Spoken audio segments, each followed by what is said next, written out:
to introduce our speaker, who is Ginger Root, who is an adjunct here lecturer at our geography department in social sciences. So Ginger Root has taught at University of Georgia and University of Akron in geography, and this is what the topic is going to, or it relates to geographical issues, the topic of this afternoon, which is Hands of Mercy Orphanage, the faces behind Tanzania's poverty.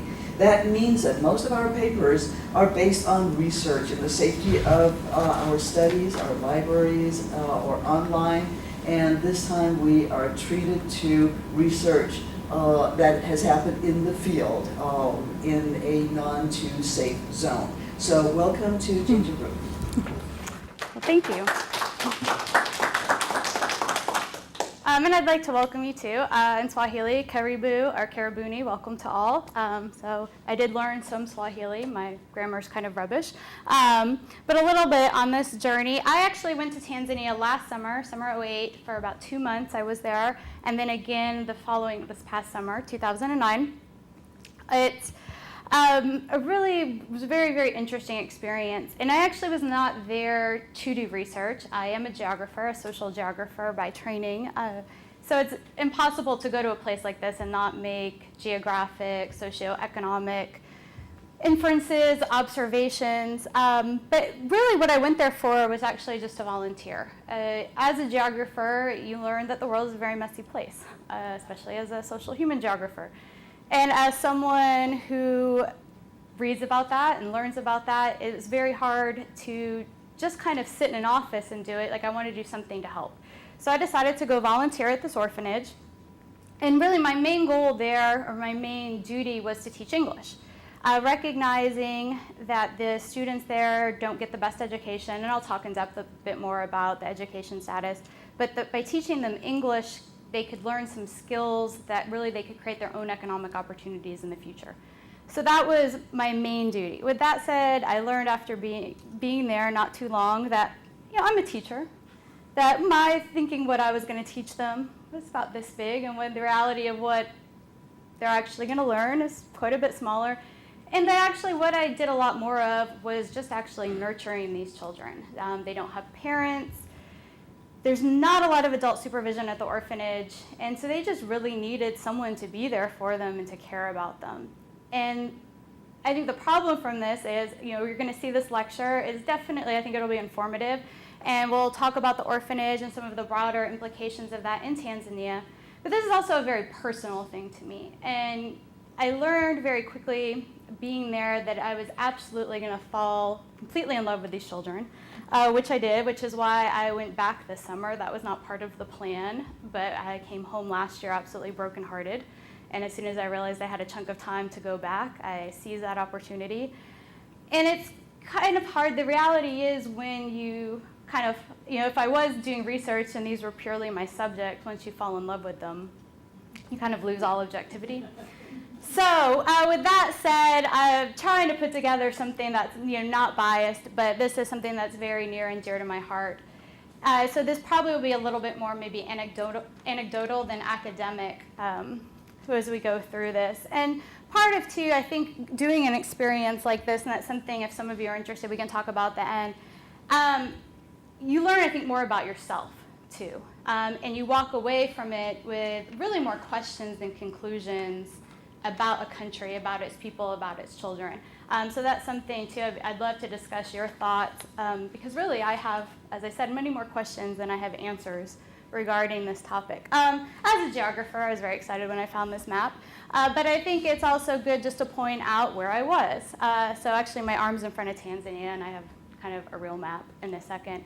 But right on Lake Victoria in a city called Mwanza is where I stayed. So there you can see it a little bit better. So there's Mwanza. It's actually the second largest city in Tanzania. So it's got some development. The city center itself looks mostly like a city. I mean, pretty basic things. I was about 10 minutes outside the city in an area called Buswalo. Here's Buswalo Corner on the top right. You can see kind of just vegetable stands. This is where a lot of just the economic activity outside the city takes place. The picture on the bottom is actually on the way into the city, so you can see the road is paved. That's the main road. But kind of a good picture to show you a little bit what the dwellings look like. Just some information about Tanzania. I realize a lot of people don't know where Tanzania is. I have lots of people saying, oh, Ginger's going to Tasmania this summer. No, Ginger's going to Tanzanite this summer. That's not a real place. Tanzania, East Africa. It's about, size-wise, about twice the size of California, and the population is about 40 million people. Anytime you're getting stats on less developed countries, you always want to take them with a grain of salt. And what I found while trying to find out some more information about Tanzania is it didn't matter if I went to the World Health Organization, the World Bank, the UN, all reputable sources.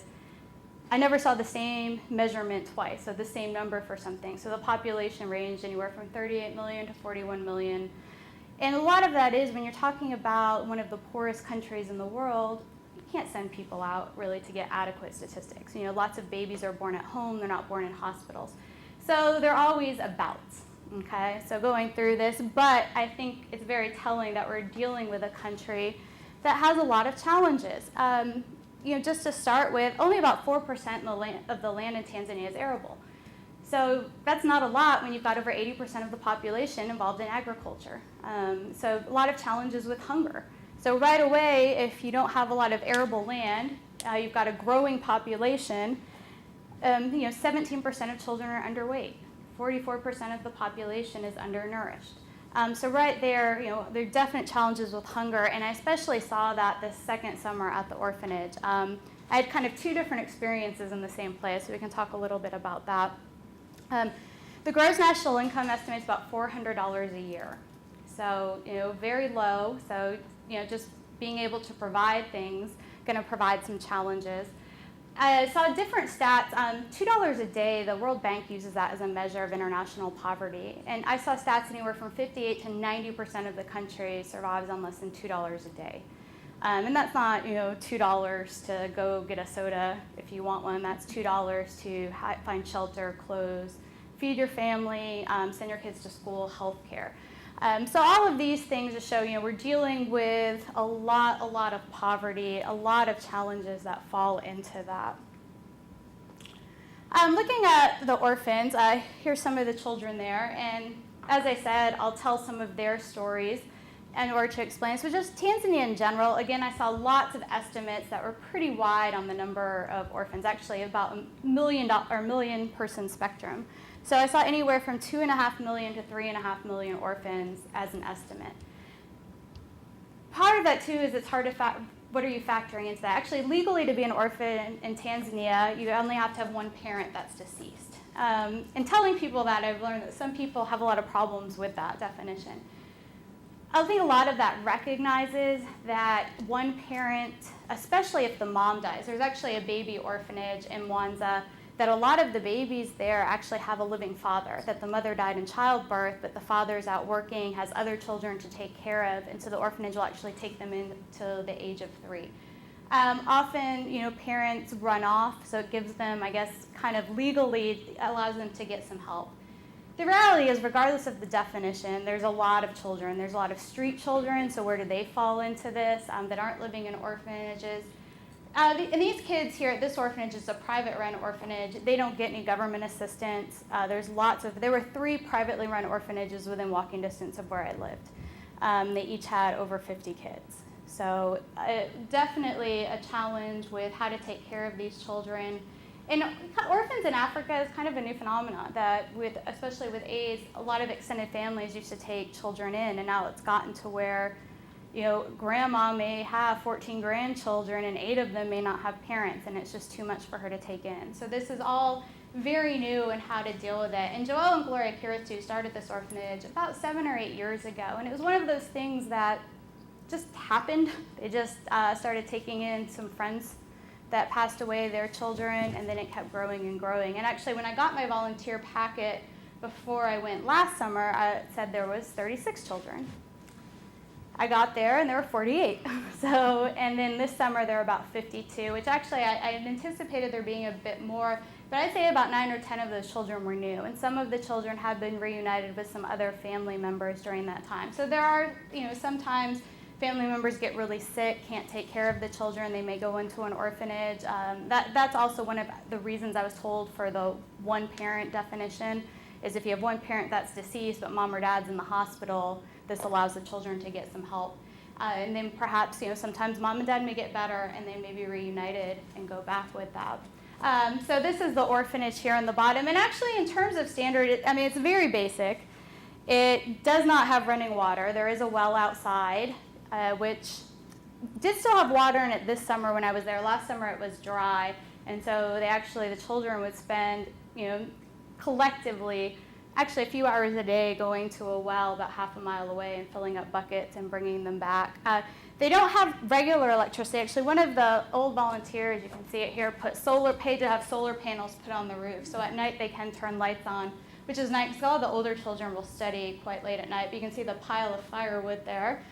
So they use that. The kitchen's actually outside and do the cooking over an open fire there. But it's actually a fairly large space that someone has actually donated this house to them for 2 years to live there rent-free. One of the other orphanages nearby, it was really just a basic, small, kind of standard 2-bedroom house, and they had 50 kids kind of crammed into this. So in terms of size, they're doing okay, though, from our standpoint, we probably wouldn't think that they're doing all that great.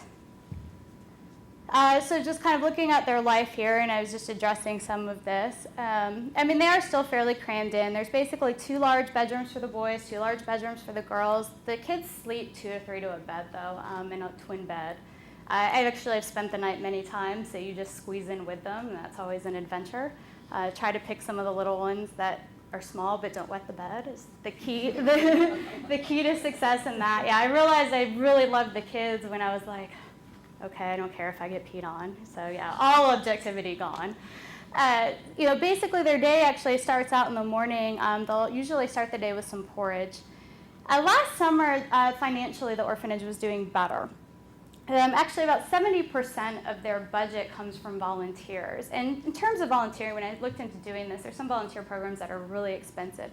This was quite affordable. Last summer, I paid $300 a month. This summer, I paid $400 a month.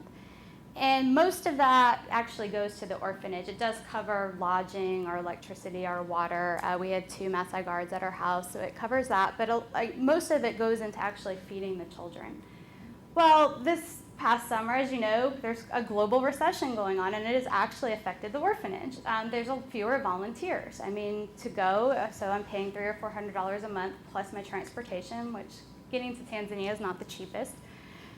So the volunteers are down, which means their food budget is down. So actually, when I got there this year, Gloria, kind of the mom of the orphanage, came to see me a couple days in and basically said, we've got a day's worth of food left. Can you help us out? So this summer was actually a bit more stressful because I was coming in emotionally invested. Last year, they had, as you can see, Judy here, she's got some broken fish on her plate that they would tend to, occasionally get some fish or some protein. And she's eating ugali, which is one of the staple foods. Last year, they made it with cassava. It's kind of hard to describe. It looks a little bit like mashed potatoes, but it's kind of gritty in texture. And I've heard different places make it differently. It doesn't have a lot of taste. It's kind of paste-like, gritty paste. So not my favorite, but I have texture issues with it. So last year they made cassava that they do have some farmland that they were growing. This year the farm hasn't been doing well. There hasn't been enough water. So actually they've been making it mostly with flour, salt, and water. And I raised some money for the orphanage this summer and went shopping for them, and pretty much their food of what they basically make of a day, because last year even the porridge they put milk in it, goat milk. This year it was pretty much just water, sugar, and flour. So salt, sugar, flour, corn flour, rice and beans is pretty much, that's their shopping list for the month in terms of what the children eat. So really, really basic. We would often try to bring fruit, vegetables, but again, as a volunteer, it's hard. You can't necessarily do that every day. And for 52 children, that goes by pretty quickly. Or we'd have a party once in a while and get them some other food. So their diet's very basic. And last year, I feel like they at least had enough to eat. This year, I was noticing that I think they were quite hungry. They were just picking things up off the ground and chewing on it.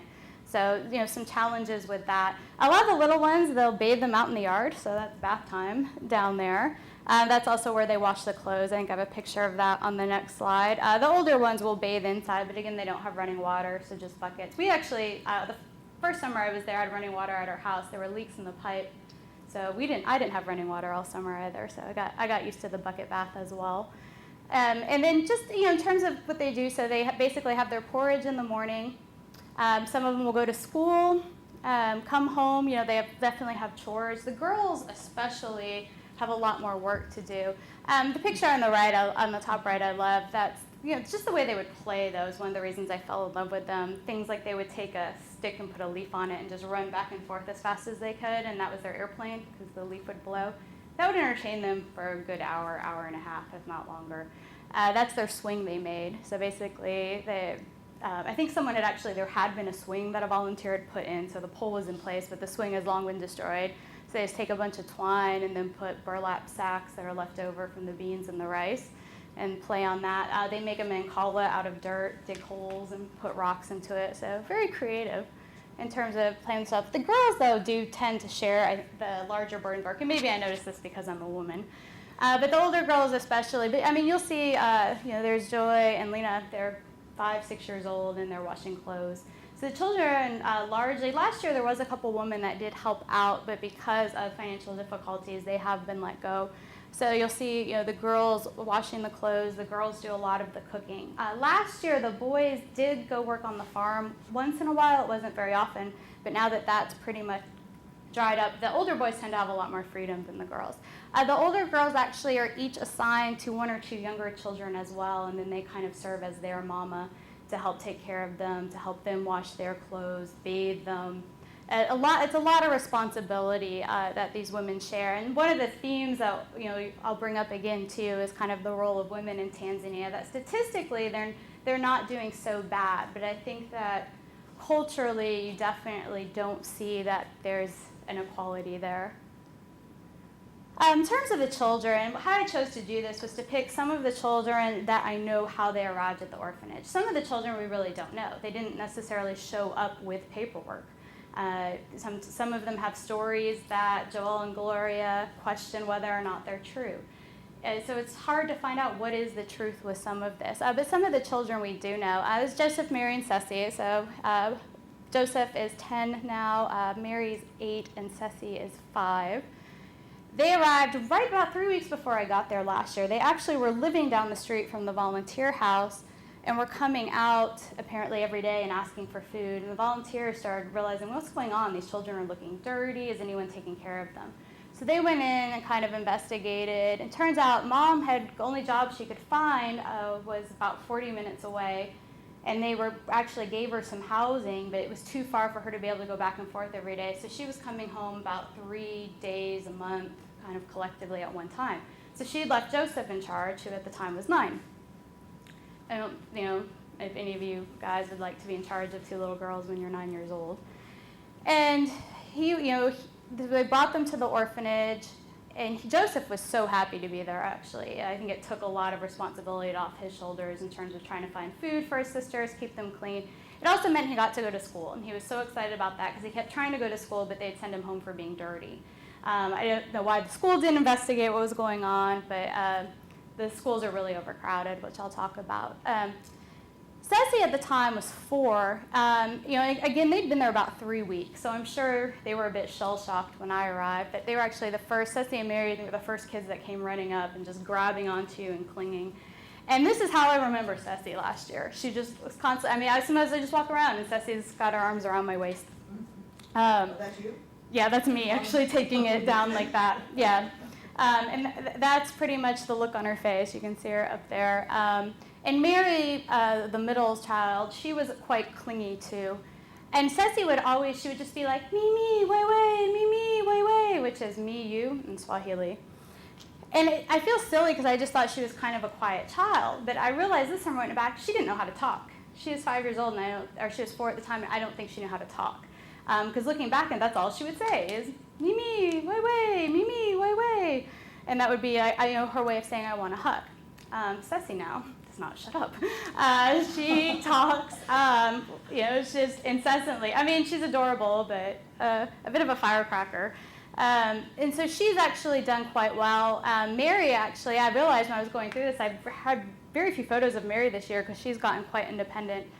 Their mom occasionally, I guess, does come by. She came by right before I arrived last year, so when the children were new, and they told her, you need to go talk to social services about what's going on. And then apparently she didn't show up for several months. She actually showed up one day when I was here, or there, excuse me. And I walked in, and actually she was sitting there, so I was like, who is this woman? And Mary and Ceci are sitting on her lap, just, like catatonic. It was the strangest thing. And it was one of those things where, you wanted to kind of protect them, that they obviously are going to have maybe some emotional issues with the fact that their mom has left them in this orphanage. I mean, they literally sat there for about 30 minutes and just stared into space while their mom tried to talk to them. Really, really heartbreaking. And so sometimes you wonder, what is the best thing for these children? That's one of those questions I don't know the answer to. But if the mom couldn't feed them, couldn't take care of them, are they better off here? Last year, I would say they definitely were better off in the orphanage. Now the orphanage is having some difficulties, so I don't know. And I don't know what their mother's intentions are in terms of taking them back in, or how they're going to feel about that as well. Pendo, Happy, and Joy. Pendo actually is Swahili for love. These are sisters. Also another story where these girls were abandoned. And it's one of those things, too, if you name your children Love, Happy, and Joy, how do you abandon them? I wrestled with this a lot. And to be honest, I don't know if it's the greatest act of selflessness or selfishness to abandon them. We've talked about it, some of the volunteers, and I would sit around and talk about it, and we wonder if after the twins were born, so Happy and Joy are twins, if just the mother's health, if it just took a major toll on her body, and that's why she couldn't take care of them. But what we do know is Pendo, she's about 4 or 5 years older than the girls, so we believe they were abandoned when the twins were about 7 months old. So Pendo basically went out and started at 5, 6 years old, started asking neighbors if she could wash their clothes and make some money to take care of these 7-month-old twins. 7-month-old twins frighten me, okay? I don't know if I'm ready for that responsibility. But at 5 or 6 years old, she went around and was trying to earn a living to take care of her younger siblings. Unfortunately, there were some people that were mean to her, that she was beaten. She's got actually some pretty bad scars on her body. And when I was leaving, they were trying to arrange to find a good doctor to go take her in and make sure she wasn't sexually abused. During this, but a nun actually found them, realized that Pendo was taking care of the girls, and brought them to the orphanage. And so that's how they arrived. Happy and Joy, they're adorable, but they're also quite naughty, so I don't know how she necessarily took care of them. But at the same time, if they're getting out of control, if you go get Pendo, they get back in line pretty quick. She knows how to take care of them. Here's Lulu. Lulu actually has 3 siblings. I didn't put them up here because Lulu's story is actually kind of a little bit different. Both her parents are deceased of AIDS, and definitely AIDS and HIV is going to crop up into this talk. But the reason I put Lulu up here is last summer, Lulu was just this vivacious child. 7 years old, just smart, almost kind of like the star of the orphanage, just singing and dancing and absolutely adorable. She got really sick at the end of last summer, to the point, actually, she does have a grandmother who can't necessarily take care of the 4 girls, but her grandmother actually wound up coming in and taking her to the hospital. So I actually didn't get to say goodbye to Lulu this year. And when I came back last year, when I came back this year, she just wasn't the same. And she was really ill with malaria last year, and we think it actually affected her brain. And I think she has some kind of brain damage, and she's very frustrated with it. When you're working with her and teaching her, one of the things, they actually are trying to find a way to get some tests done on her, but it's a challenge financially, and even finding the right kind of doctor in Tanzania to look at her brain. Because one of the things she'll do is, if you're telling her to write and you'll point where you want to write, she can't put the pencil where you're putting your finger. And noticing, too, if you call her to look, she won't just kind of turn her head. She'll do kind of this weird, thing. So definitely think that there's some brain damage from that, which is, I mean, it's a shame. She's a gorgeous, just really bright child, but definitely not the same kid this year, not as vivacious. I mean, you should be playful once in a while, but you can tell that she's even aware that something is different. And malaria is one of those things that's really prevalent in Tanzania. It's actually the leading cause of death in children and in adults. So one of those things that if you start studying about Africa, you'll learn HIV, AIDS, and then you start really getting into it and learning how detrimental malaria is. The most recent data I could find in terms of numbers was 2003, so a little bit dated, but I don't think things are doing that much better. It's from the World Health Organization. Looking at probable or clinically diagnosed malaria cases, over 10 million, almost 11 million if you look at that in 2003. That's in a population of 40 million. So that's saying a quarter of the population in 2003, either was diagnosed with malaria or probably had it. If you look at laboratory confirmed, that means they actually confirmed blood tests in a laboratory. So that does drop it down to 1.5 million, still a lot. That's out of about 3 million slides that were taken. So if you look at the probable or clinical diagnosis and say, okay, maybe only 50% of those people had malaria, that's still 5.5 million. Okay, so that's still a really high number. And that also puts a lot of challenges too. If you're a country that's poor and trying to economically develop, you don't really have a healthy population here, just even looking at malaria. And there's other challenges, TB, typhoid, AIDS. So how do you take care of these people? So, and then looking at severe drops down to 500,000, but that's still a lot, and 14,000 died of malaria. And the kids at the orphanage do have mosquito nets. That's one of the keys, is having mosquito nets. But the bigger factor in having a mosquito net is it needs to be treated. And it actually needs to be treated about every 6 to 12 months. And that's where they find often kind of what falls through the cracks is people will buy the mosquito net. They're not expensive. They're about $5 US, which to me is cheap. Not necessarily cheap there. It's something that you'd rather kind of rinse out as it starts getting dirty and dusty, hang it back up, instead of buying the medicine to retreat it, to dip it in, or buying a new mosquito net. You'll also see too, at the orphanage, we frequently will buy them, especially at 2 to 3 kids sleeping in a bed, that they get torn and ripped. But a lot of them have big holes in them too, so not as effective when there's a big hole in it. Yeah, one of the things that went in my suitcase this year was a big roll of duct tape. It's like, this is going to come in majorly handy for multiple things. But yeah, just even kind of taping those up and trying to get those mosquito nets. In terms of getting a malaria test to go to the doctor, it's really only about 50 cents. Again, they may or may not have a lab, which again, for us is not a lot. If you do test positive though, the medicine, you can get okay medicine for about $6. The really good medicine, which still isn't 100% effective, is about $18. So if you've got multiple people in your family that are sick, that's going to start adding up, especially if they're getting sick with it once a year, perhaps twice a year. So for us, looking at, I went to the doctor and I'm like, 50 cents? Go to the doctor? This is awesome. But again, if most of your population is surviving on less than $2 a day, that's a lot, especially when you add the medicine in. So that's one of the major challenges too, or people won't go to the doctor. They see no point because they can't afford the medicine. And actually, every 6 months or so, we'll round up all the kids and take them to the doctor. And usually, you'll find about 8 of them have malaria, and they weren't even showing symptoms. And that's one of the challenges I was trying to do. I was diagnosed with malaria the first summer I was there, so doing some research on it. They actually measure it by looking at your blood and seeing how many rings you had. And for me never being exposed to it, I start feeling sick at about 2 rings. Where the more you've had it, you often don't start feeling sick till maybe you've got 10 rings or 20 rings. So to that point where you actually are severely ill, but you're not showing the symptoms. So again, the more you have it, the more at risk you are of getting really, really sick and having to be hospitalized. Joel actually last summer went to the doctor and had 40 rings of malaria, which is insane, before he realized that he was, really sick before having the symptoms. And I read things where people in this region saying, I've had malaria 40 times. You might get it about once a year. So, that's a major challenge health-wise in Tanzania. Lucy, and so you definitely said we need to talk about AIDS and HIV. And a lot of the kids have stories, they've lost their parents. I could pick to many kids. I picked Lucy. I think she's got a very interesting story. I actually met Lucy last year.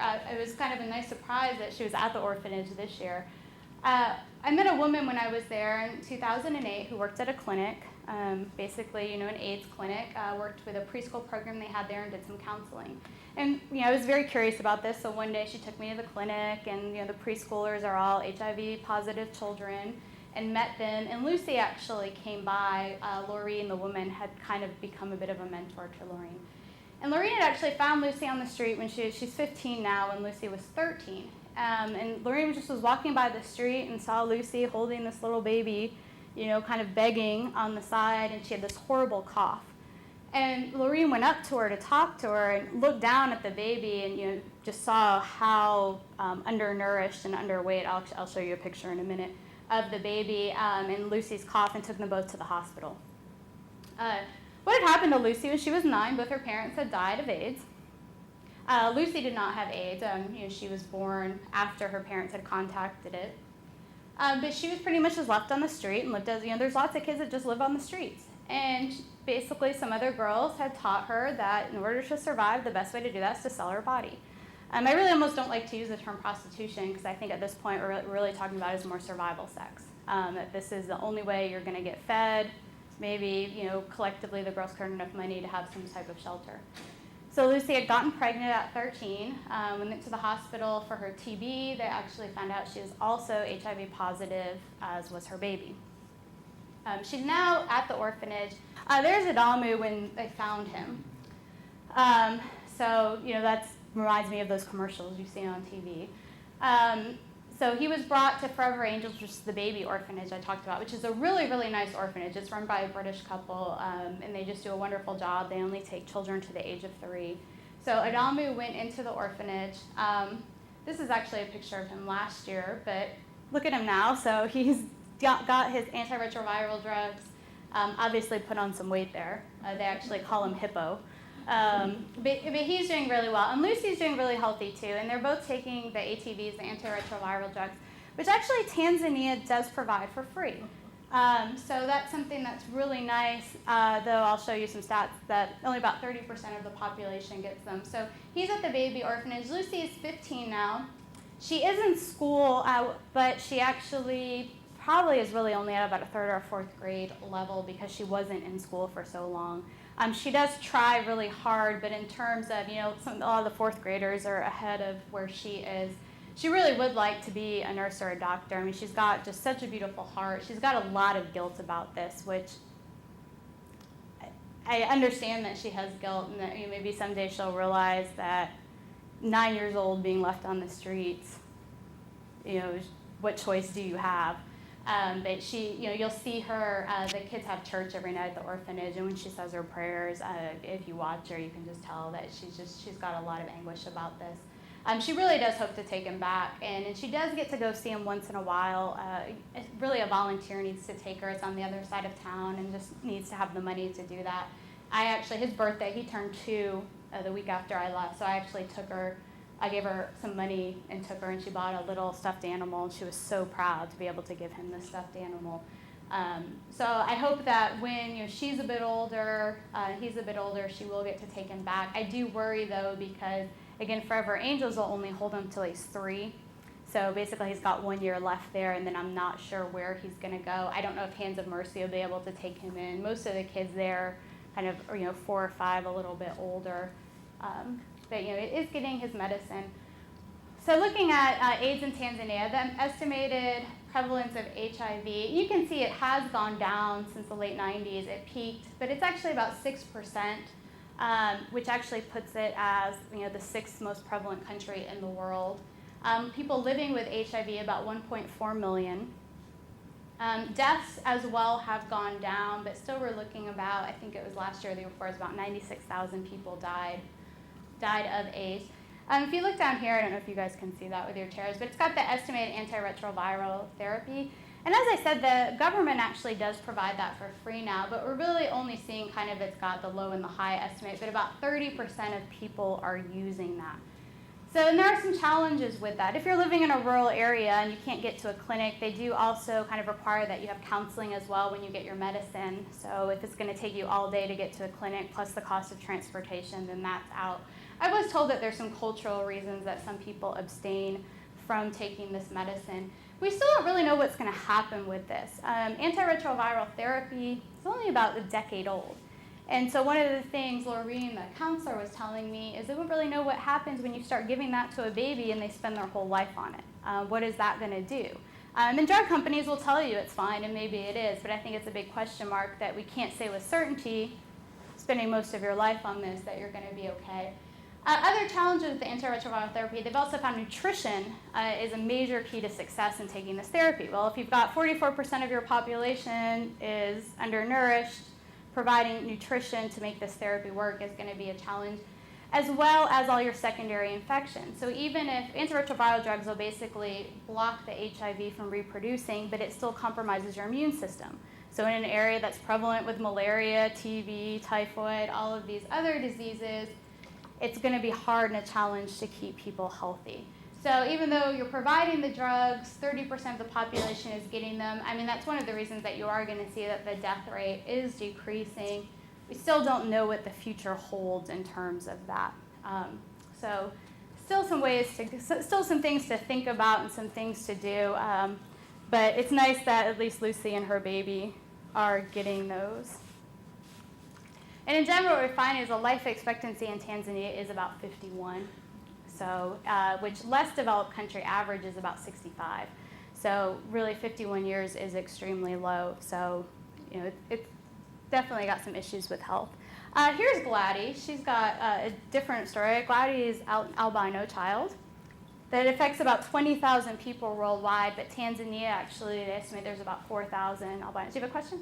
No. Okay, scratching your head. 4,000 albinos. The challenge with this is actually Tanzania religion is about a third Christian, a third Muslim, and a third different indigenous religions. And especially in the area around Mwanza, in the northwest part of the country, there is a belief, you know, if you want to use the term witchcraft, I don't know if that's what the people that practice this would use, that body parts from albinos, and especially albinos children, can bring you good fortune and wealth. So there actually, in the last 2 years, have been 53 albinos murdered in Tanzania. The government is trying to step in, and actually just last month, there was men that kind of broke into this house, literally hacked a man to death in front of his wife, and they actually were convicted and given a life sentence. The first time anyone's ever been convicted of killing an albino in Tanzania. I mean, there's victims as young as 7 months. Gladys' uncle actually brought her to the orphanage because he believed she'd be safer here. To be honest, I'm not sure if her parents are alive or not. Her uncle said they were not, but I don't know if he brought her because he didn't know if they'd take her in if her parents showed up. She's 6 years old, super smart. And actually, she's done well. She came in the last year, so she wasn't there the first summer I was there. She was there this summer. The children actually seem to accept her really well, and I heard it was actually a pretty easy transition, and they're quite protective of her. I'm not sure when she's old enough. Primary school starts at 7, what her experience is going to be like in the public schools. But there's some challenges with Gladys as well. As you can see, her skin is really light. I don't know if it's showing up really well, but you know, she gets really bad sunburns. You're at 3 degrees south of the equator. You've got these really high angles of sun. So kind of trying to lather her up with sunscreen as much as you can. And that really falls on the volunteers as we have sunscreen. And just, the expense of adding that is hard on the orphanage. She'll wear a hat. She's got problems with her eyes. You can see her glasses are a little crooked. The kids keep all their important belongings under their beds. So that's where she keeps her glasses. So maybe not the best place to keep them from breaking. So she'll always kind of try to stay a little bit covered up. But you can see there she's got a tank top on. It gets hot during the day. So, it's hard to keep a 6-year-old wearing a jacket or long sleeves during the day. So hopefully, she will stay safe at the orphanage. Apparently, these body parts, you can sell them for hundreds of dollars. So there's actually a market. There's an article I saw on the BBC where a man had kind of gone undercover to try to see if he could purchase some albino body parts and said it was quite easy. So well, yeah, we'll see what happens with Glide. But like I said, she's super smart. It's funny if she's not getting something or gets something wrong, she gets really mad. So that's why I picked that picture because with her pencil, she's very intent on her studies. Education. As I said, this was one of the main reasons I went, was to teach English. So education in Tanzania, actually it was 2001 or 2002 when the government actually made primary education free. So it starts at 7, goes to about age 13. And they actually had then this flood of children started to go to school and realized that they weren't necessarily equipped for it. And actually about 17% of teachers are actually trained. And then you get these class sizes that range in public school anywhere from 60 to 100 kids. I was actually initially an elementary education major, and the thought of 75 third graders in a room, and you'll see them at the schools just packed in, as many can fit in this classroom. And I question if you're not in the first 3 rows, are you even able to learn anything in that type of situation? So school is free. However, you need to have a uniform even for public school, so that costs money. And you need to provide your own books and school supplies, which also costs money. So, definitely that's something, too, that can be difficult on families, especially large families. In general, if you look at the education stats, so Tanzania is doing okay, and I saw anywhere from 73 to 90% of males are in school, and anywhere from about 62 to, right about there, or actually, sorry, 73% of males to 90, yeah. So then 63 to 89% of females are in primary school. So one thing they are finding is that actually the education rates are fairly close for boys and girls, which a lot of countries you don't see that being the case, that parents will send more of their male children to school. And actually one of the key components of education, not just being able to get a job, but education of women, especially secondary education, actually is kind of shown to be the best way to reduce the birth rate, which can often make challenges of developing countries a little bit easier when that population growth slows down. Literacy rate, there's about a 10% difference between male and female. But even looking at the literacy rate, the definition of being literate is you can read a simple statement about everyday life. So, I'm not sure if that would be the same way that we would gauge literacy. And in terms of what that means for future prospects, that's a little bit lower. So primary school, the other challenge with primary school besides the class size and the lack of trained teachers is that it's half day. So basically half the kids will go in the morning, half the kids will go in the afternoon. So teachers may teach 3rd grade in the morning, 6th grade in the afternoon. So you can see what the quality is going to be if you've got 75 kids on average going to school for 3 hours a day. One thing that's happened in the last year is we've actually a lot of the younger kids have been sponsored by volunteers. I sponsor 2 children to go to private school, and that brings the class size to about 30, 35, and it's full day. They also get a meal, which is really nice when struggling with food. So there are other options, but again, they cost money. And they've actually negotiated a discounted rate where it's about $260 to put a child in private school for a year, which when I tell my friends who have children that are in private school, they're like, wow, that's amazing. But again, that's a lot of money here. Secondary school, if you graduate in the top 10% of your class, it is free. If not, it's not. And so you'll actually see that the primary school rates are quite high. It's only a little over 7%. It's actually evenly matched for boys and girls, but about 7% of school-age children go to secondary school. And that's really the key to being able to improve your economic status, again, for women, bring that fertility rate down. The girls will study, though. I mean, it's one of those things when you spend the night in a weeknight, you're like, first of all, you're sleeping with 2 kids in a bed. But the girls will keep the lights on until about midnight, and they'll study. And so I actually took pictures of Pendo, that's a different Pendo, and Helen, because I was like, my students will not believe that this was actually their vacation. They were actually on summer vacation, which they have about a month of, but that they were studying till midnight every night on summer vacation. But I mean, they do seem to value that and appreciate that and work hard. That Samson doing his lessons. I put this picture of Joy up here. One of the other challenges that I learned in going there to teach is teachers there, it's culturally acceptable for them to hit the students if they're wrong. So a lot of times they're afraid to try because if they're wrong, they're going to get hit.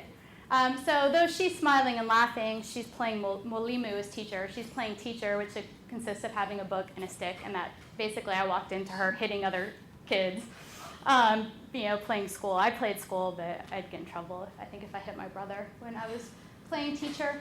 So that's a challenge coming in as a volunteer, that it really took about 2 weeks the first summer I was there to get the kids to trust me. And then to really realize what I thought they knew, they didn't know, because they would not tell me if they didn't know, and they wouldn't tell me if they didn't understand. Luckily, with going back this summer, that trust was already in place, so I didn't have to worry about that. So education, if you look at the stats, it's doing better. And I think education is key with a lot of this. Education is key in understanding how to protect yourself from AIDS and HIV. It's key to really understanding that you need to treat the nets, and maybe to get a job that you can afford to treat your nets, go to the doctor. I think with GLADI and albinos, education is going to play a role in that. And if you look at the numbers, again, things look like they're doing well. You've got a high percentage of kids in primary school, but still a lot of work that needs to be done. Nema and Socorro, as I said, there's definitely some themes with women. Their dad actually is dead because their mother killed him. She killed him in self-defense, but she's in prison. And I don't know the circumstances and what would have been a court ruling here in the States. But this is how these two children happened to get in the orphanage. And just anything I've read about women in Tanzania, you start seeing that, definitely inferior in relationships, and that actually there is a culture of violence within the home, and that a lot of women in different studies have said that they accept violence as part of their relationship. And as coming in as a Western woman, you definitely do observe the differences. The men actually dress very Western, dress a lot like American men, where the women wear more traditional clothes, fabric like this, kind of longer skirts, maybe a matching top. And just even the relationships. Joel and I sometimes butted heads because I'm pretty outspoken. So he's the director of the orphanage, and I would tell him what I thought, and think he's used to a woman telling him what he thinks. And sometimes afterwards I'd feel bad because his wife would be sitting there kind of very submissively during these conversations, realizing, I'm talking to her husband in a way that she probably does not have the power to do. But there, just a lot of things. I ran across a stat, I forgot where it's from, but it's a credible source, that about 40% of women in Tanzania report that their first sexual experience was rape. So I think there's a lot of work to be done in that. That again, if you look at the numbers, education and things like that, that women are appearing equal. But I think in everyday life, you're not seeing that at all.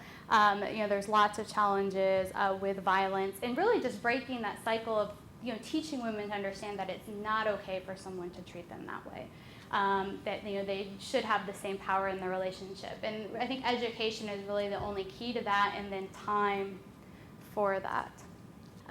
This is the yard of the orphanage. I don't know what's going to happen with the orphanage. And one of the things, to be honest, I was kind of scared about in giving this talk was I'm anticipating that I may get an email at some point saying that it's closed, that they haven't been able to keep the doors open and the kids have been scattered. And so actually part of me was like, okay, you need to be strong during this talk, because it is a very emotional thing. I mean, they're absolutely wonderful children, and you want to help them more, but there's limitations. It's not legal for me to adopt them, or I'd have a couple here for you to talk to.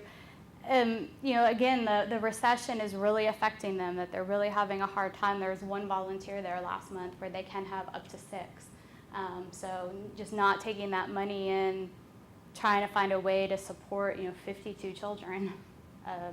It can be a really, really daunting task. Like I said, this summer when I got there, they didn't really have food. They didn't really have soap.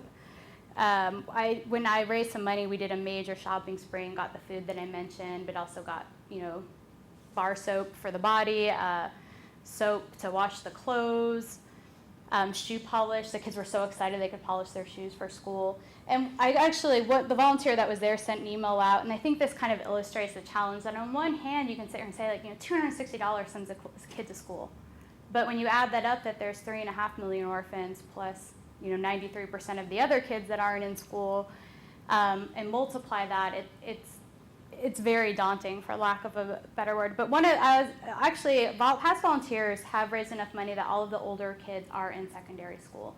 So on one hand, these kids may be getting a better education than some of the other children in the area who have 2 parents at home. They don't get that nurture, though, so I'm not going to say that makes up for that. However, one of the older boys has not been allowed to go to school because his shoes broke, and there's no money to buy him another pair of shoes. So just the fact that he doesn't have the right shoes is standing in the way of his education. So it's one of those things that you can have just something very simple that can just cause a complete break in the chain. And that's, one of the things that I think I've learned is, on one hand, it seemed like, okay, I can send these 2 kids to school and maybe I can change their thing, but what do you do with all the others? And how do you make sure that they have everything that they need so that they do, in fact, stay in school? And that's something, if you guys have ideas, I'd love to hear them. Because in a way, this is something that sometimes I think is almost too close in terms of, helping them. And then you look at, again, extrapolating that to an entire country. Not necessarily I can't take everything that I learned here and say that's indicative of everywhere. I think that would probably be inappropriate. But just looking at the scale of all the challenges that are there. So I guess that's all I have formally. So Asante, that's Swahili for thank you. And if anyone has any questions, can open it up to that. Yes. I noticed in the pictures where you had the same kids, several pictures of them, that they're not wearing the same clothes. Do they each have their own clothes, or do they just share from a pile? There's a pile. And actually, I wondered because that's the way they do it in China, in the orphanages that my kids came from. Yeah. There's just a pile. They didn't even go by boys and girls. Oh no, and boys would wear dresses. Well, you won't see boys in dresses, and actually part of that, Joelle very rigidly interprets the Bible about women and men not dressing alike. I don't know what the passage is, but actually the girls won't even wear pants. And actually, if you donate pants or shorts, even if they're hot pink, the boys will wear them. One of the little boys, my favorite outfit I ever saw, he had a little pink surfer shirt with flowers on it, and then he had these little purple shorts, and then some tights. I don't know, that had pink, but he all matched, which I was impressed with, but these purple and pink and white tights. It's hilarious. But yeah, last year it was actually kind of clean, and a lot of it was folded when they had the other 2 women that were working. Now it literally is, they've got this small room that the kids come home from school. They do have their own uniforms, and they're responsible for washing them and ironing them. It's basically a big steel iron that you put hot coals in, and you'll see, a 6-year-old ironing their clothes, because there is a nursery program that some of the kids are into, so some of the younger kids are going to school if they've been sponsored. But then everything else is just a free-for-all. Usually they'll wear the same clothes 2 days in a row.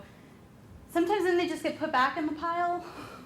So I'm not sure how often they get, but yeah, it took me forever when I was there, especially the boys, learning some of the boys' names.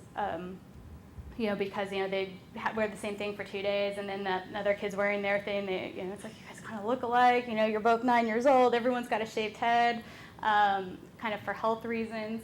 So it did take me a while to learn some names because of that. But yeah, they don't really have very much at all that's their own possessions. Some of them have photographs that volunteers have sent them or given them. A couple of them maybe came with a doll or a little toy, and all of that goes under their bed. And then if they find something they like, one of the things I learned last year that was really interesting is you're teaching them reading, but all these books have been donated. And things that we think are great for kids for reading, like Dr. Seuss, when you're trying to teach English, doesn't make so much sense. You're like, that's not a real word, but it's written. Okay, but it's not a real word. We need another book. Or there's a book about these kids riding around in helicopters. It's like, okay, I don't know if these kids in Tanzania can really relate to these kids riding around in helicopters. So I actually, I couldn't find really any bookstores. I went on Amazon and ordered a bunch of books, African-themed children's books. Because I was like, they need to see something that makes sense to them in their world. I soon realized I had to keep those books at the volunteer house and bring them for lessons, because I bring them one day and they're gone, and you're going under every mattress looking for them before you find them, but that's where they'd be. But yeah, they don't have. The volunteer coordinator of that is actually trying to work with Joelle and Gloria that she would really like, especially the older kids, to give them, 5,000 shillings is $4. Each, and take them in groups to the market and let them pick out their own things so they can kind of learn the value of money. Because that's a challenge too, is these kids don't have any money at all. They don't have any pocket money, any spending money. And so when they do go out into the world, how are they going to deal with that? So, and then she wanted them to be able to maybe take more pride in those things that they picked out and that they bought themselves. But Joelle and Gloria, and I can understand it too, kind of, they want everything to be collective. It belongs to everybody. So. How much time is spent on telling stories or listening stories or With the creating their children, stories or kind of a thing? not a lot. Anything like that would be with the volunteers. I have, to be honest, I have a little bit of a hard time with Joel and Gloria because on one hand they started this orphanage, right? So it's like, who just says, okay, I'm gonna have 52 kids live in my house and I'm gonna take care of them? But they're not around a lot. So really the main thing they do in the evening is they do a church service every night. And actually this year they were doing it in the morning too, where they'd have the kids get up at 5:30 and do church. And I think that was very much because of their situation financially that they were doing church twice a day. But for us, we're kind of like, these kids need some sleep. The older kids are staying up till midnight, then you're waking up at 5:30 to do a church service. And so they do that. They do a lot of singing with the church and kind of reading from the Bible. But in terms of if you're looking for like anything creative, you don't really see that. And one of the things I noticed too, like just imagination is different. Like a book with monsters or something, you're like, what is that? That actually one of the things I brought this year was a child's picture dictionary. So it would like define monster with a picture. But things that we see as pretty normal, fairy tales and things like that, that just goes right over their head. That these children, and it may be different in a home where mom and dad are present and they're telling stories, but I really didn't observe any of that unless we were sitting with the children, kind of reading a book to them or having them read to us. Yeah. From where do you get your inspiration while you are there? You mean in terms of like Motivation or being why do I happy do or, this? kind of a thing? I don't know if there's an answer. A lot of people ask me, like my husband even, like, why Africa? I don't know. To be honest, I actually struggled now that I've done this. When I came back last year, I actually had kind of a reverse culture shock because I think a lot of the things that we worry about, really, we don't need to be worrying about. And just how much stuff we have, and then just feeling kind of a general lack of purpose that I didn't really think about it. It's like you knew when you got up that morning that there were 50 kids that were counting on you to show up, and as soon as you walked through that gate, they were going to come running and they were all excited. And I've actually struggled more here, feeling like I'm not accomplishing something, to be honest. This year was a bit better. I think I anticipated having a rocky transition. It was really rocky last year. I mean, I think it was fair to say I was quite depressed when I got home. That for my birthday, I started realizing I had a chunk of time, and my husband, he printed up a picture of me dancing with the kids, and he was like, happy birthday, you can go back. Thank you. And then I was okay. And now I struggle with more of just the unknown in terms of what's going to happen, and that's really hard. It's really hard to you just feel absolutely powerless. I can't fix it for them. And really they need a long-term solution. A lot of people have tried to come up with something to help them be self-sustaining. Unfortunately, Joel's not the best businessman, and so that makes it hard too. That how much people want to invest in perhaps starting a business with someone that maybe doesn't have very good business sense. So I don't know what's it almost seems like they just have to keep maintaining on volunteers and donations. Ken? If the orphanage is still there, and if you are not in the process of moving to someplace else, do you plan to go back this summer? Actually, I don't think so. One of the reasons I went, because my husband's in the military, so that's hence why I've moved around and taught at some different places. But he was gone actually both times when I went. So I think he'll be home then. So, and actually, this is really personal, but I think we're going to probably start trying to have our own family. So actually, I told the children that was one of the things that I was like, I'd love to come back, but I want to have because I'm really old. I'm almost 33, and I don't have children.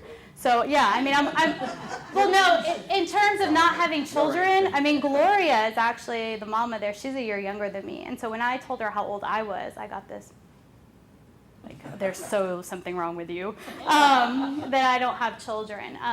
So, no, I mean, culturally, she got married when she was 14 years old, and has 4 children of her own. And so, they seem to understand that actually, one of the girls, Stella, I just got this call last week. I still am trying to figure out what happened, but she has family in Kenya and is now back in Kenya. I still don't really know how they got her there, up in the right. And I got this email from a relative saying she was with them, and it's kind of one of those things that you're like, is this real?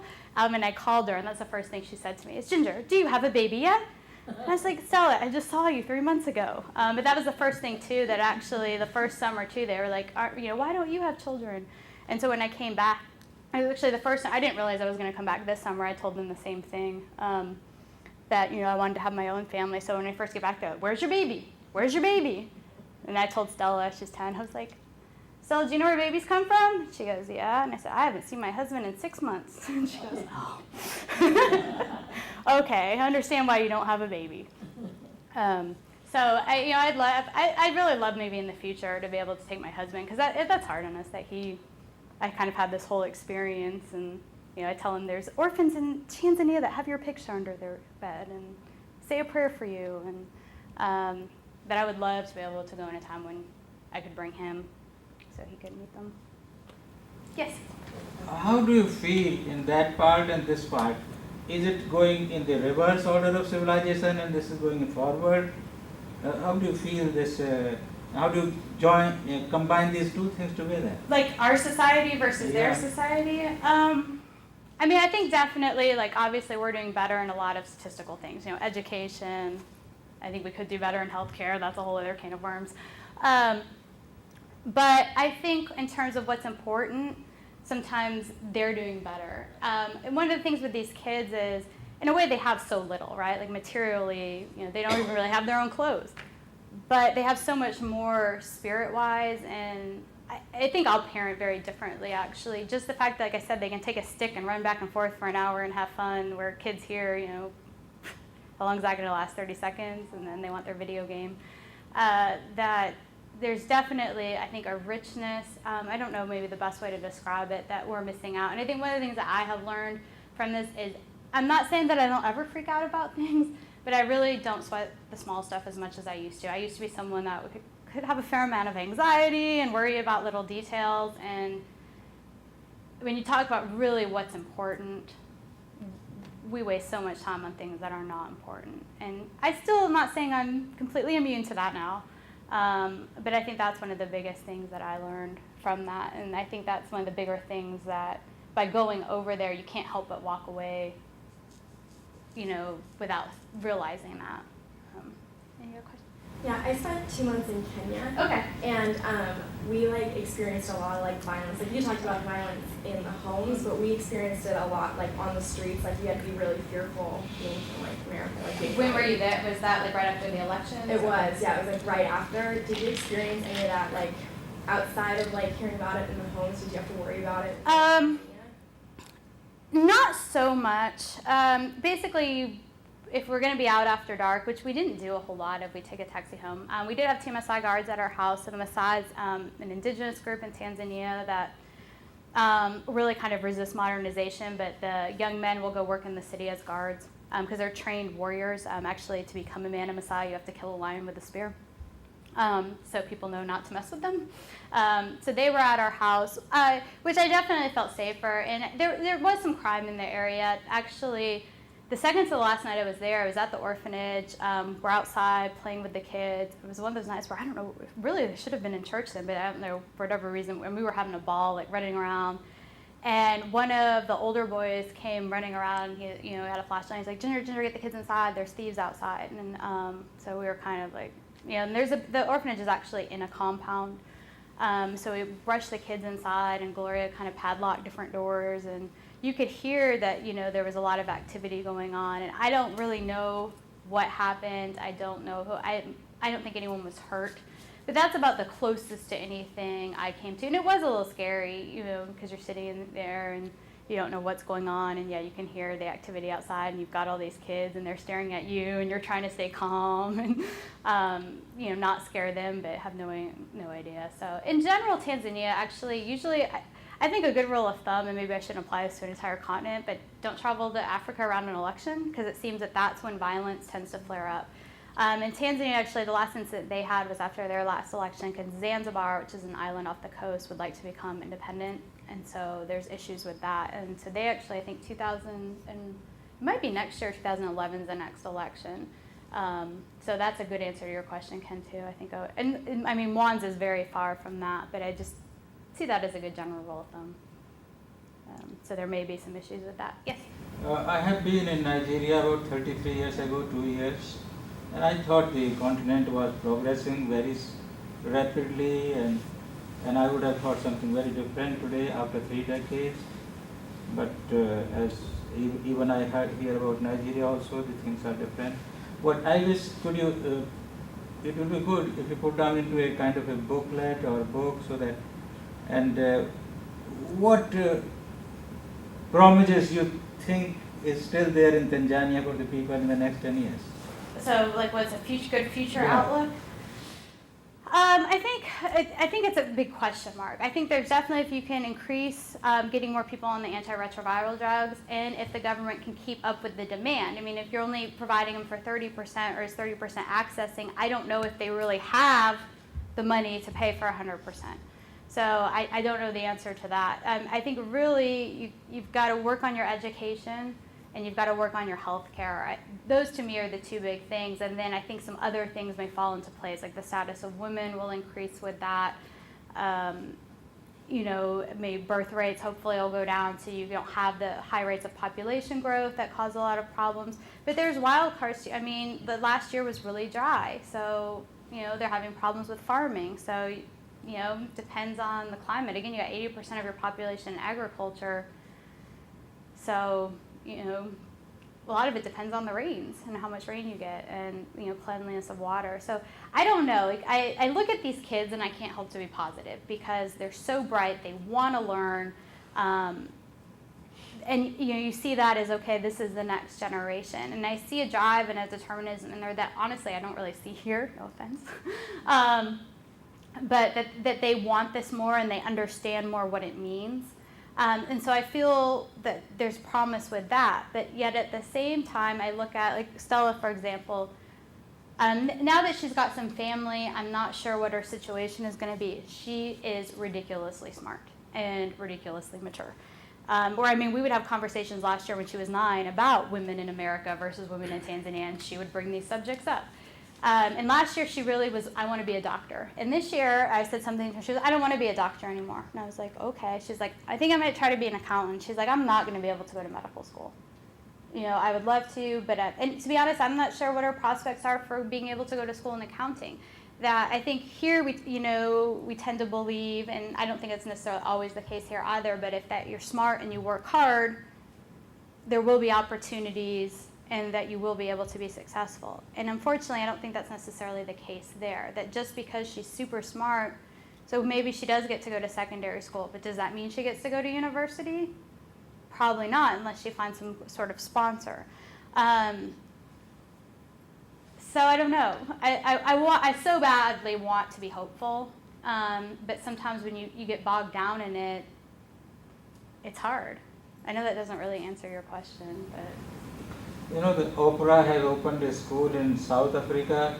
Do you think every country should be sponsored by the Western countries at least to open one such school, if nothing more? Well, there probably are, schools that have been opened that just don't get the publicity because of that. I think, a bigger question, should we be doing more in terms of foreign aid? Like, I think we could allocate our spending differently to do more.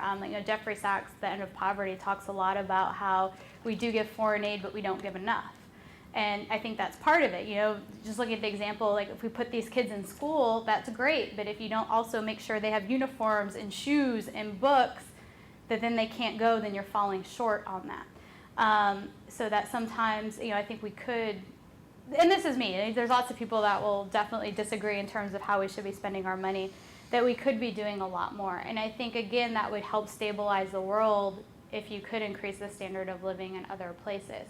But it is overwhelming because, you look at, okay, Oprah opened one school. Like, that's fantastic that she did that. But does that really change the situation for the vast, vast majority of people that live in that country? No. And so it's actually a discussion my husband and I often have, because I went to the point sometimes like, well, if you can just help like 1 or 2 people, like what if we all just helped 1 or 2 people? What kind of difference could we make? Then you can collectively make a difference. And then it becomes less overwhelming. So, go ahead. I just wish to acknowledge your wonderful work you have done. I think you have done your volunteer work for the life. done this wonderful thing. Oh, well, thank you. So I think they gave me more than I gave them. Yes. If somebody wants to help, how can they help?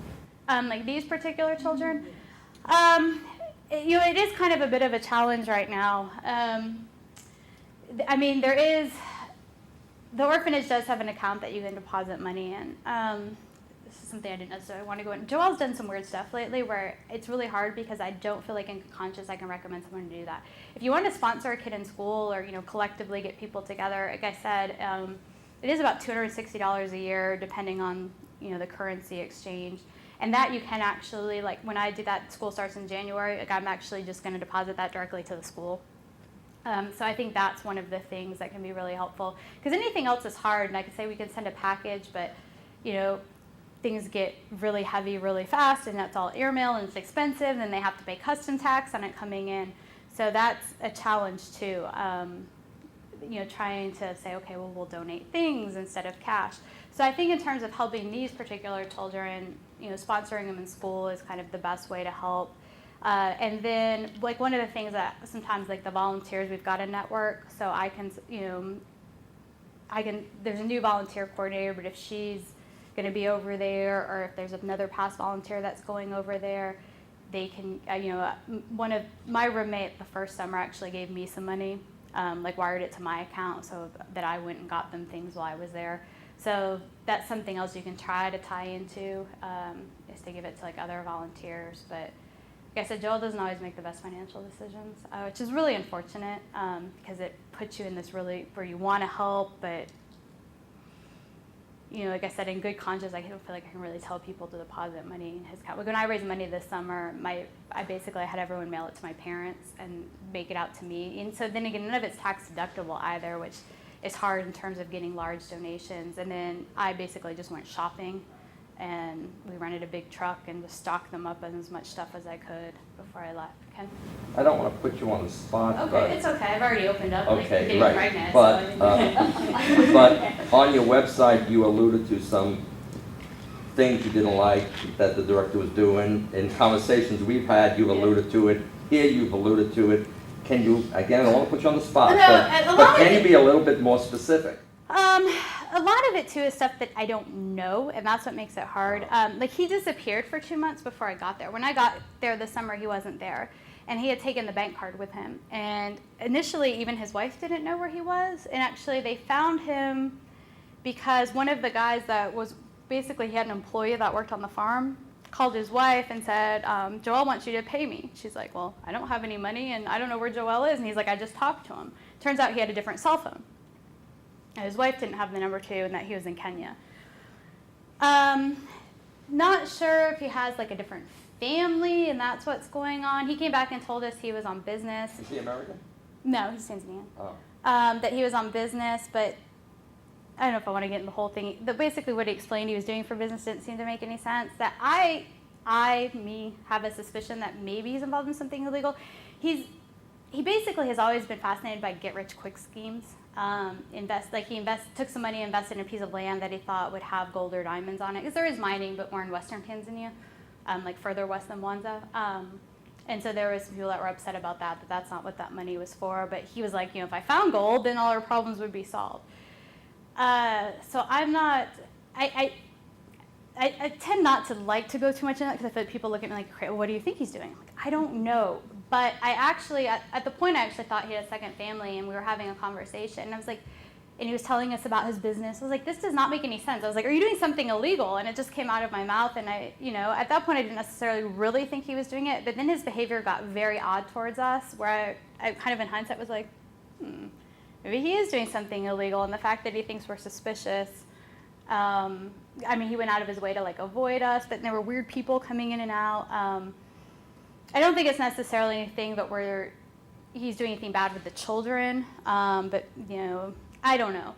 But there was enough things last summer. To be honest, I didn't interact with them very much, and it was just one of those things where I was like, I want to like you. You have this orphanage, but I just don't know. You kind of rub me the wrong way. Just that gut thing. And then this summer, just didn't seem to make a lot of sense of things he was doing. And we would have these meetings with him and being like, okay, we want to set up a board. Let's set up a board, okay? This is how a good charity will work. We're going to set up a board. They're going to manage an account. You know, you have multiple people that can access it. And then you'll get Western donations. Like, you want these donations, because he gets really upset that people say they want to raise money for the orphanage, and then when it doesn't pan out. But a lot of it is when you're just putting it into someone's personal account, there's a lot of trust there that I don't think he's necessarily earned. So we were like, we'll help you set up a board. You know, we'll set up a board, we'll do it. And he was just very reluctant to do that. And there was a lot of energy put forth this summer to try to come up with some long-term solution. And basically he came back. So sorry, I didn't say that. He was gone when I got there, and then one day he just magically reappeared. Because we were actually at the point before he came back that we were going to try to go to social services and actually say we're going to raise enough money for 6 months and then try to find good orphanages to slowly relocate the kids to, try to keep siblings together, because the fear is now if social services and social services is extremely overworked, but it does exist. Social services does come in and say, okay, we have to shut this down, then they've got 50 kids that they have to find homes for, so siblings are going to get split up. They might not get put in any place that's necessarily better. There are some nicer orphanages, so our goal was, before he came back, like, let's go to social services, tell them the situation, be up front, let's try to raise some money, keep this open for 6 more months, because it's really, their budget is about $2,500 a month, which is a lot there, but if you think about taking care of 50 kids on that, you know, I think we could have done it. And then going through it, you know, and trying to slowly, and maybe try to do some family reunification, you know, taking some time to try to find older siblings or someone else that could take these children in. When he came back, he was basically like, over my dead body, none of these children are leaving this orphanage. Almost in a weird way, I think he sees them as his personal wealth, that it's more of a status. But again, I'm speculating. He's an interesting man. He's a man, that's what he told me. I asked him about how to get money. He's like, I'm a man, Ginger. I can get money. I'm like, all right, well, your wife's coming to me telling me you don't have any. I'm a man. Okay. Yeah, so he didn't like me standing up to him too much. I had seen an orphanage being run in Benin City, Benin State, Nigeria, and the patron was the princess. Okay. And actually running herself in the office and things, and it was really running wonderfully. Is it possible to involve such people at the organization level? Well, and that's one thing we were trying to do too, is that before he came back, we were kind of secretly trying to shop around for another director. And the thing is too, he started this orphanage, like, it's technically his, so you can't necessarily come in and say, okay, kids, we're going to bring you over here, or get out of this house, we're going to put this guy in place. So in terms of these particular children, unless, like, I think social services comes in and intervenes, I don't think you could necessarily replace him. I think that is great, and unfortunately, I hate to say it, but it seemed like the orphanages that were much better managed, had better funding, were just nicer, were run by Westerners. And I think in a way that makes sense that, you know, the baby orphanage was run by a British couple, so basically they have this extended network in the UK that then brings in a lot of donations. And I mean, night and day in terms of how the two places were run, what they look like. And there is another orphanage called Amani Home, I think is what it's called, that's in Mwanza, that I haven't visited, but I've also heard it. Again, it's run by Western people. At the same time, you have to have a backup. It's one of those things, too, that as much as I sometimes criticize Joel and Gloria, they don't get a day off. I mean, they do disappear quite a bit in the day, but every night they come home. Well, Gloria does at least. But they've got, these 52 kids in their house that need to be fed. They can't, it's one of those things that, part of me when I'm there is like, oh, I'd love to be able to, maybe this is what I should go and be doing. But I'm like, but I'd really like to take a vacation once in a while. And I mean, it's really, unless you have a very well-run place that you've got a really good staff that you can trust, I mean, you can't even take like a weekend off. So that kind of is a deal breaker for me. I'd love to be able to say, but I'd like a vacation once in a while. I was thinking, did you see any signs, well, is your impression that Tanzania has a tradition of female genital mutilation? Is that something that you saw in the orphanage at all? No, and I haven't. I actually came across an article for something that was listed through Tanzania, but then when I kind of did like a find on this page, couldn't find anything for Tanzania. So I haven't seen anything. I'm not going to say it doesn't happen, but I didn't witness anything, and I haven't run across it.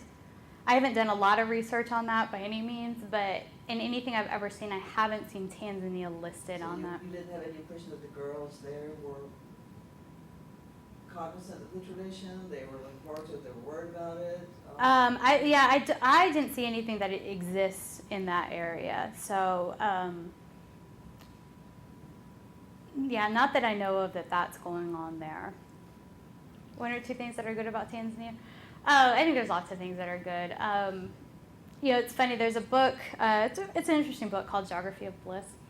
And in the introduction, the author talks about kind of a link between unhappiness and poverty. And actually mentions Tanzania as one of the poorest places in the world and one of the unhappiest places in the world. And I took particular offense to that, because that was not necessarily my experience. And I read the book in between my trips, so actually when I went back, I kind of looked around. And I think you definitely do see that people carry a bigger burden, that the adults in general, have much more to worry about than we do here, and that you do see that on their faces. But at the same time, I think people's smiles are so much more genuine, and the children especially are just, my brother-in-law was like, they always just look so happy. And not that, you don't see them, they don't really cry much. I mean, that was one thing, I think I'd been there a month the first time, and I heard a kid crying one day, and I was like, and I hadn't realized it, but it had been a month since I heard a kid cry. Like, I think I realized teach our kids to have temper tantrums. Somewhere that's something we teach them.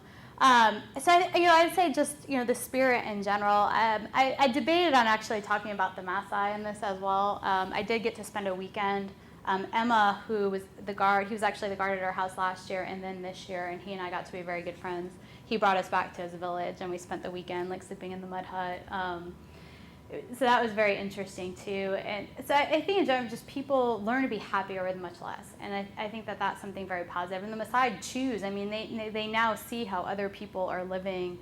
Especially the young men will go to the city and work. And, there are people that are, doing okay, that have satellite TV and things like that. I mean, not a lot by any means, but it does exist where they do get to see how other people live, but still choose to live a simpler lifestyle and to be happy with that. And I think that's just something that's extremely admirable. So I would say that's probably my favorite thing about that, and then just these particular kids in general. Yes? How do you compare the children over here whose houses are full of toys, maybe half the house full of toys, and those without toys but still enjoying the play? If I'm going to be really blunt, I feel like sometimes American children kind of bore me now. It's horrible. But actually, the first day I came back last year, I was jet lagged. It took me 36 hours to get home. And I was like, I'm going to go to the beach, right? Basically, I've been in Africa. I've lived in San Diego a year and a half, and I spent both summers in Africa. So right away, I'm kind of crazy. So I go to the beach, and I'm sitting there, and this is going to be relaxing. Well, there's these kids over here, and they've got their beach toys, and, their cooler full of snacks, and they're throwing this. I lasted 20 minutes at the beach. These kids are throwing temper tantrums. They don't have enough to do, and I'm like, you're going to get ice cream today. I just know it. And you probably had pizza, and you're drinking soda. And I literally almost got so mad that I had to leave. I was like, I have to go home. I've gotten a little bit better about that. That was the first day back, kind of rage. But I do struggle with that. And like I said, I think it's impossible to say how I would have parented before, but I think I probably will parent quite a bit differently based on this. And not just in terms of what I give them, but one thing I learned too with children there, sometimes it's stuff that I'm uncomfortable with. You'll see 5-year-old girls over an open fire stirring stuff. I'm like, maybe that's not so safe. Or, 5-year-old with a big knife peeling cassava. Okay, I'm not so comfortable with that. But they are capable of things, and one thing I realized is, children here, at 4, we're dressing them, we're bathing them, and things like that, and they're doing that by themselves there. There's a balance, between having them work too much, but I think we also baby our kids a lot more than we can probably give them a little bit more independence, a little bit more responsibility. And so that was one of the things. It's very often you'll see a 4 or 5-year-old walking their 2-year-old sibling down the street, and maybe they're going to cross a road, so pick up the little kid, run across the road, and or little girls. There's 2 little girls. I'm not sure how old they were. The kids in there tend to be smaller than children here, so I feel like I never quite know how old they are. But I mean, Susie, one of the little girls in the neighbor, is about this big. Her little sister was this big, and they were coming back from the well. I mean, Susie had this big bucket of water. Her sister had kind of a old like cooking oil canister, and she's carrying it like this. And it's about a half a mile walk, and so I'm like, okay, give me that. Help them walk home. So, and we wouldn't feel comfortable sending our kids, unfortunately, in our country to do a half a mile walk by themselves, but they are capable. Okay. Yes. I just wanted to say, don't despair about American kids either, though. No. Last Well, summer, that's what I was saying. I was being blunt. last summer, I was at our family reunion, and one of the most spoiled kids among my relatives, who she must have just turned 8 now, so she was 7 a couple months ago, spent at least 3 or 4 hours over that weekend using grass to tie pine needles onto the ends of a stick and stick them in the ground for deer bait. She was trying to feed the deer. Well, and I think that's true. I have friends that have kids, or like my nephews, that you'll buy them some expensive toy, and then they're playing with the pots, or if they don't necessarily always choose those types of toys over. So no, I know. I was just saying that kind of my first reaction to that question was, especially when I first get back, is I don't know. There's some kind of spirit, and this is where I said it. I'm not very objective, but it's. I think sometimes too much can take away. This is actually a 2-part question. Okay. How did you budget going there the first time, and how did you adjust it when you went the second time? You do learn some things that you don't necessarily need to do. Actually, when I first said I was going to do this, my mom knows this guy who runs this like international investment thing. So he had actually, when I first was looking at doing this, he actually said he would sponsor me. So I was like, yes. And it turns out that as soon as he found out like it wasn't tax deductible, no longer wanted to sponsor. Because it is about $2,000 for your plane ticket. You'll fly from the States to Kenya. Then you can take a bus. But as a woman traveling alone, I didn't really feel that comfortable with that. But that is a much less expensive option, or you can fly. And actually flying, it's only about a 2-hour flight, but it's about $500 round trip. So you don't have the competition like we have with airlines, so it is kind of expensive. So just the travel over there is about $2,500. Luckily, my parents actually helped me out because I decided I was going to go. My husband's in love. I'm older, so definitely I'm in a better financial situation than if I was 22. It would have been more difficult to be able to go. This year, actually, one of the reasons I was able to go back is I had enough frequent flyer miles, not just from this trip, but other trips, that I was able to use that to get to London. So that cut that ticket in half. So that helped. And then I also learned, like if you read, it actually says like you have to have all your visas ahead of time. No, you don't. You can get them there. And that saves some money with just postage, registered mail, things like that. Getting your visas ahead of time. They told me I needed a volunteer visa to get into Tanzania, but then when I was there, which is more expensive, realized most of the volunteers, they just got a regular tourist visa and then went in, so that saved some money. Just navigating things. I think actually once I was there, I was so worried about money last year that actually when I got home, because the exchange rate, you can roughly be like 1,000 shillings or $1,000, but really it's more like 70 cents, but you always round to $1. So I actually spent less money than I thought I would. I mean, for us, it's pretty cheap to live over there. Like you can get a local meal for, $1. So, and then you've got a house that you're sharing with people, so we'd all chip in to buy stuff and cook together. Probably my biggest expense, honestly, was water, because it'd be about, 70 cents or so to get like a big thing of water. But you don't, and it kind of, when I first got there last year, one of the girls that was living in the house, and she'd been there quite a while, was like, in terms of money, she's like, you can choose to be as local as you want to be or as comfortable as you want to be, and that can help. So like one of the things, local transportation is really about $0.25 to get to town. Now you're riding in this like minibus. Like one time I literally was curled up in a ball behind the driver. that probably comfortably holds 16 people, but they'll pack as many people as will fit into this thing in there. So it's definitely an interesting experience. Or you could take a taxi for like $10. So if we were out late at night, after dark, we take a taxi home, but otherwise you take the dollar and you get to town. So it just depends. There is a nice hotel in town that when you need a little break from that, you can go and get a nice meal, it's on Lake Victoria, it's really pretty, sit on the water, they have a pool, you can pay to use that.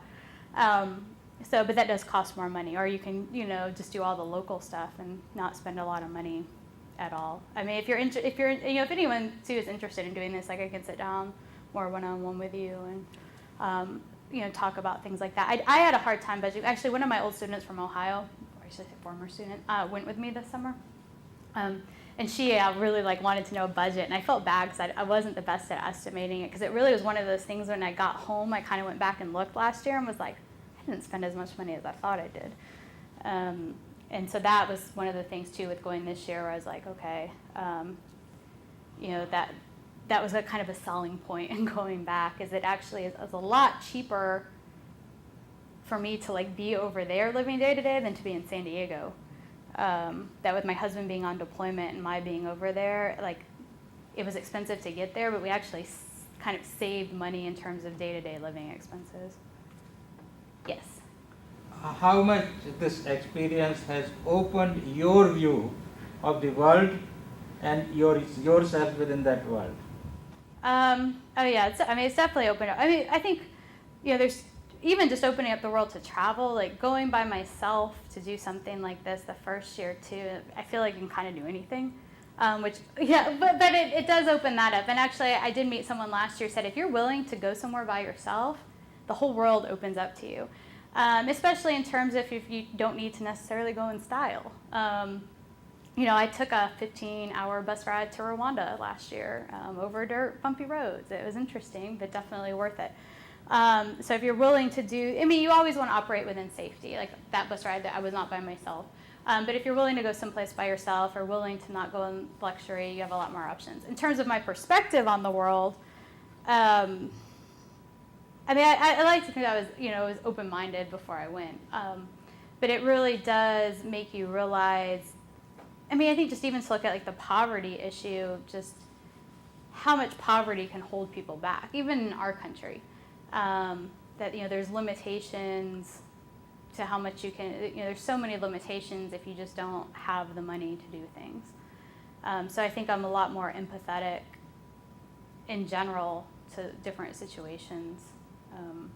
And again, understanding just how complicated things can be and how such small things can stand in people's way, or how one person doing something good can also completely change someone's situation as well. So, I don't know. There's not a lot of distance between that, actually. Ken? Oh, were you just stretching? It's Mary, right? Yeah. Okay. I think I found it really interesting how much of what you said, I think, has to do with it being an orphanage. Because my older daughter was almost 5 when we got her. And it was really a very modern orphanage. Nearly all the kids were under 2 because they were going to be adopted. She had a physical problem, which was why she was still there. But things like she had never, it just broke my heart when she got comfortable enough with us, and knew enough English to tell us nobody there ever read stories with the kids. And she was involved because she was the oldest of the preschoolers. They switched to another part of the orphanage when they started school. And that kid at 4 years old could fold laundry like nobody's business. She, helped feed the babies, and she just, it developed a side of her that she still got. Now, of course, she's a typical mouthy American 9-year-old, the other side of that, but that just because it was an orphanage and you don't get that, you don't belong to anyone. And it just, no matter how physically much better that one was, because even though they had one great big room for 80 babies, they had a crib for every baby in that room. but it was still, in a lot of ways, I think it was less personal than this one. Well, and I think the volunteers are really, to be honest, I'm not saying that to toot my own horn, but because there's definitely like a pecking order among the children. There really, like I said, is not a lot. I mean, usually there'd at least be like some adult there. There's some family members of Joelle that'll stay there. Or, there'll be like one woman on staff who's helping cook and clean. But sometimes you would walk in there and you're like, oh, it's a bunch of 4 through 6-year-olds, no adults, yay. I mean, in general, I'm actually amazed that there haven't been major injuries. I remember one day, they had a suitcase they were playing with, and they were dragging it around and riding in it, and then the top broke off, and it had a pocket, and one of the twins crawled in, and they zipped her up in this little pocket. Luckily, I'm like running over, Atari, danger, kind of thing. That it does amaze me that there haven't been more things, but yeah, they really do not. I think they do find a lot of strength through their worship. And you can definitely see that that's the time when like the camaraderie comes out. I mean, a lot of like joyful singing and hugging and things like that. But that's really the only time you see that. I mean, they do play together and stuff like that. But they'll come to us if they've cut themselves or something before they'll go to Gloria. And there may be some cultural differences, I think, with affection and stuff like that, but in general, they do tend to kind of take care of each other with, think about you, I fought with my brother, but I wish that there was more nurturing and stuff. I really do. I mean, it's one of the hardest things. Yes. I know cultural-wise, there are some differences, but do you think, as far as values, there could be something that we would have in common with Tanzania? I think there's a lot of values. I mean, I think in general, just the fact that there's all these people that have opened their homes. I mean, there's many more private. I don't know the numbers, but just talking to different people, I've been told there's a lot more private orphanages than public orphanages. So I think, sometimes I think we tend to talk more up or say that we're more of a generous country and that we take care of each other, I think, more than we actually do. But I think there's definitely, helping each other out. That, even though they don't have a lot, if their neighbor needs something, they'll share that. It's actually one of the things, to be honest, we would sometimes get frustrated that we'd like have a party and then they're like inviting the neighbor, like, no, this food is for these kids. Like, let's let them have this. So, I mean, I think there's definitely like some generosity. I think we share that. Really, what I've learned, people really aren't that different. I mean, the numbers may be different. Yeah, there may be differences between what it means to be a man and a woman, but in terms of like what's inside of us, I mean, we all kind of want a lot of the same things. We want to love, we want to be loved, we want to feel secure. We want to know that we're taken care of. We want to help take care of the people that we care about. I